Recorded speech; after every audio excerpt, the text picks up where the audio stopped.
That's something different, wasn't it? Hi there, welcome to the Signal Box this evening, actually, and welcome to the video today. So, something a little bit different than the usual layout videos I do and loco reviews for 00 gauge. This is Hornby 00. This is the first ever proper electric train set for boys back in the 1950s, and actually before that. As early as 1938-39, they started manufacturing a tin plate 00 scale railway. But this particular set, I think it dates from about the sort of the mid 1950s, and I bought this many years ago when I was about 13 years old, second hand, from my local model railway shop at the time. And I'd always wanted to own one of these, just purely because it's got character and its uniqueness, and the fact that it's an English train set and it's an English made toy and it's vintage, and these do grow on you. They're lovely little things. They're all made out of tin plate and cast metal materials, and it is a very unique little railway. It's powered by the third rail in the middle, which always attracted me because it reminded me of the London Underground system. And the fact that it's a really lovely little toy for its age is, to me, is full of character. It's a train set, and these were at the time the tabletop toys or the bedroom toys of the decade, when kids would invite their mates round and they would set it up on the floor or on the dining table, and if they were really lucky, the dad would have built them a nice baseboard and painted it dark green and screwed it all to the baseboard, and there we are. It was a system that was designed to be played with. I haven't run this for about, I think, 20 years. So tonight I got it out and I gave it a good service and clean. That little tank engine I'll bring round now.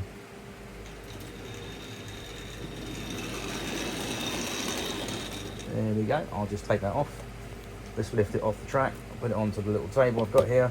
So this is the the EDG17 set. And that's what's left of the box over there. The box is absolutely disintegrated. It's the original box. It came in from Binns Road at the Meccano factory in Liverpool, and that's what's left of the box. It's really fragile. I don't like actually getting this out too much because the box is really old. As you can see, it's fallen to pieces, but that's the original box it came in.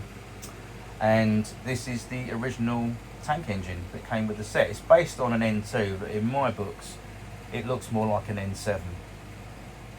Definitely an N7 design. The patina around the side tanks there are a little bit worn, but not too bad. The line and wheel lake crest on there is present. The number 69567, that's still on there. And if you notice why it looks a little bit shiny in some places there, it's not the light playing a trick. It's the fact that in some places, like the smoke box end and the cab and a little bit of the bunker, I repainted a few years ago because it was so play worn and so chipped. It was showing the bare metal through the actual bodywork. So I thought, oh, I've got to tidy that up a little bit and paint it. It's not a fantastic job, but I've left it as is as best I could. I didn't want to do a complete repaint, but I gave it a little bit of a TLC this evening. I should have done a video, so my bad. I should have shown you this before I did the little running bit earlier, because these wheels, the flanges on there, were as black as the body shell. They were absolutely filthy. So I've polished those up with some sandpaper and some lighter fluid and some meth. So I've cleaned the pickup shoes there, and I've given the brass gear cog a nice little bit of lubrication and TLC. All the axles and all the moving parts have been given lubrication, and as you could see in here, she don't run too badly. But I think the problem with this inside, I won't take the body off this, but if I zoom in a little bit, I'm not sure if you can see, maybe not. Anyway, underneath that cab in the chassis there's a large magnet, and it's known as the horseshoe magnet because it's shaped like a horseshoe either side. And over a period of time, especially these Hornby 00 models, they tend to lose their magnetic properties in the magnet. The magnet basically wears out. Now, the only solution is to get it remagnetized, either by a specific model shop, you can send it away, or you can invest in the rather wonderful Ronald Dog magnetising machine.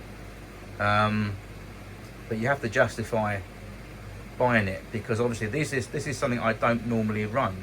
I've got it out on the table this evening for you guys to enjoy and see, but this is something that stays in the box and it doesn't normally get run. I'm pretty much a 00 modern day guy, but I do love these things. I just think they've got such a charm and appeal. They are the original train set. So tonight it got a bit of a TLC, a clean up, and we got it going. But I did notice that the motor needs a new magnet, or it needs remagnetising. So the thing is, I've got a couple of models. I mean, I'll give you an example. On my shelf I've got some XO4. I've got an XO4 motor in that Sardinadan, that Salamiel, that King Arthur class, should I say. That top loco's got an XO4 motor in it. I also know that the little Great Western open cab pannier that I got, that's got a magnet in it with the XO4 motor. And I also know that there's a loco coming tomorrow, hopefully, which is the Battle of Britain class spam can. That's got an XO4 motor in the spam can, and that's definitely got an XO4 in there, so that will have a magnet. So I've got a few locos that have actually got magnets in, like i.e. XO4 motors, and also this thing here. So maybe down the line I'll think about possibly getting maybe one of those magnetising machines. They are handy and they are very well made, the proper ones, not the counterfeit ones. So I might get one of those. But anyway, for tonight's all intensive purposes, I've just got a very simple little oval of track out on my two tables that I normally use for the baseboard. As you can see, she don't run too badly. She runs a lot better actually, because when I originally ran this about 20 years ago, I couldn't get nothing out of it, and I was thinking, uh-oh, have the brushes worn out or has it completely gone? So I took it apart tonight and cleaned everything up, and lo and behold, she runs really well, reasonably well. But yeah, she's quite a nice thing. And the great thing is you can still buy all this stuff on eBay. You can buy it second hand, depending on what condition it is. You can get some really lovely second hand, that Hornby 003 rail stuff, stations, signal boxes, footbridges, platforms, loads of track, loads of engines and wagons, coaches. You can get everything for it still. So if I was thinking about buying or doing another layout, it'd be tempting to build a Hornby 00 massive layout, but that's not going to happen. But in the meantime, I've got this to enjoy anyway. So these wagons are still in good condition. If you look at these wagons here, they've still got the original patina on there from when they first left the Binns Road factory in the early 1950s or mid 1950s.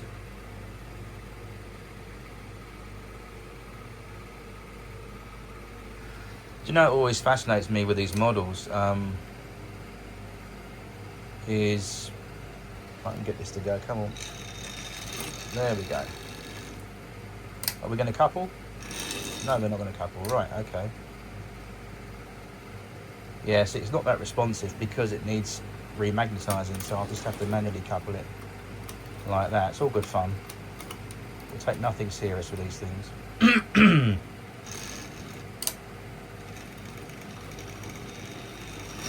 And she's away.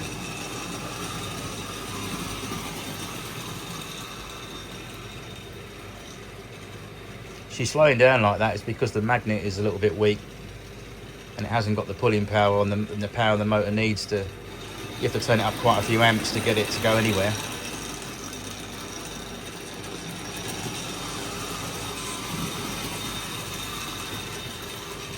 Once it gets going, it does want to go.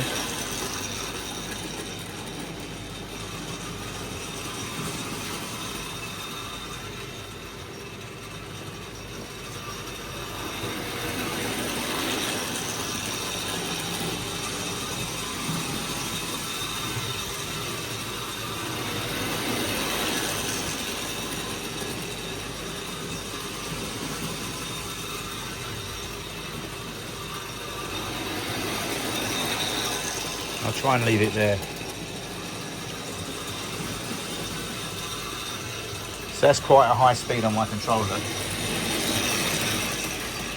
Normally my 00 stuff will be racing around at that speed. This is at a medium speed, if you like. Before I go, this is interesting because I often wonder the story behind this. How many boys had this for Christmas or birthdays, more so Christmases, I think. How many homes did it run around? What sort of things did it see? How many people came to look at it? How many Christmases does it remember? You know, it's all that history, like a little time capsule, isn't it? Like a little time capsule. And it just really tells a story. And I just think things like this are really, really becoming quite rare. Well, not rare as in you can't get them, but everything you buy these days, toy-wise, it's all throwaway plastic stuff. It's made in Japan or made in some foreign country that is plastic, and if it breaks, or the electricity, or not electricity, should I say, the electronics inside is what I meant to say. If the electronics inside break, 9 times out of 10 it's chucked in the bin over Christmas, or it's just binned within 6 months of having it, you know. Whereas these things were built to last. This thing was built in about 1957, I think this came out. And look at it. It's still responsive. That's the original motor inside from 1957. That armature, those coils have never been changed. It's the same windings that left the factory in 1957 in that motor. Look at it. It's still wanting to go. Look at that. Right, we'll pause it there. This is the fun of having the play trains, because you can do that. And then you can say, righto matey, into the siding we go. Bosh, look at that. There we go. Well, that was a bit of fun for you guys, wasn't it, eh? I thought that was fun. Anyway, just a little bit of fun tonight, nothing serious, but I wanted to get this out and just run it and just share it with you guys. If you're into thinking about getting one of these, you've seen it online and think, you know what, let's build a row with this, you know, vintage, then this is the way to go. Have one of these. And they're designed to fit on a tabletop, and it all comes apart in sections, so it's easy to do, but they are nice little collectible things. So the track itself, like I said, is all tin plate. It looks a little bit shiny because I've literally used loads of pieces of sandpaper on it tonight. It was a little bit grubby, but these points are still, these hand operated points are nice, they still work. But yeah, there we go. Like I said, I've seen these on eBay. Actually, you can buy the complete sets. I mean, that just is basically the box that I've repaired a long time ago. I put some polystyrene underneath there and glued it to support that flimsy cardboard, because it was just in the point of disintegrating. So I've strengthened it as best as, but it's original old box, which I don't like touching too much. But you can buy on eBay, I've seen a complete set with the transformer, the power transformer. I know a lot of people buy those just purposely for display purposes. Me personally, having an electrical background, I wouldn't recommend operating that straight out of the box with one of those vintage 1950s power transformers without first getting it looked at by a qualified electrician and having it serviced, because you never know. A little frayed wire here and there can give you a nasty belt, and not fun at all. So it works fine with one of these modern day analog controllers there, but that just wants the magnet sorting out in that, and I think at some point I'll get round to doing that maybe. Here's a little bit of history for you. Look at this. See this set of switches here. If you notice on the side there's some green paint going along the side there. That's because it was all the rage in those days to get a piece of chipboard or build a baseboard about 8 foot. If you were lucky enough to have 8 foot, even maybe 16 foot, I don't know. But if you had an 8 foot piece, 8x4 bit of baseboard, and you painted the chipboard dark green, or your dad painted it dark green, that was the in thing. Dark green painted baseboard. and then you screwed the track down with countersunk screws into the chipboard, so it was permanently fixed all down, and that was it. You were there, you were the kiddie. But yeah, that was the in thing, to have the dark green coloured baseboard. Maybe that's why my late grandfather painted my first baseboard dark green. Christmas 1981, I got the LMS Express passenger set, which is actually up there.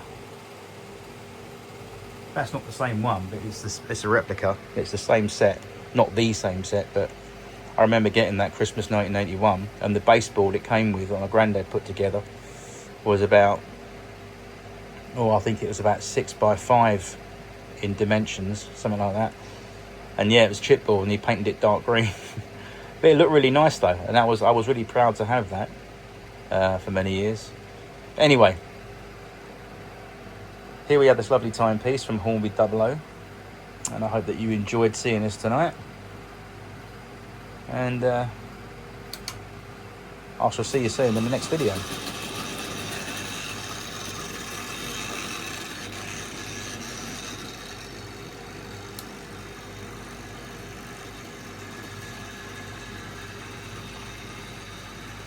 I love the growl on that old motor. Listen to it.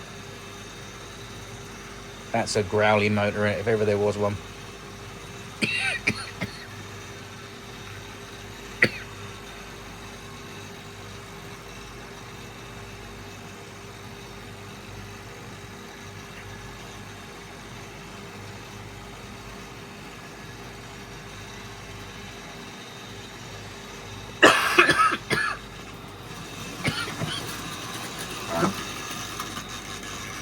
Right,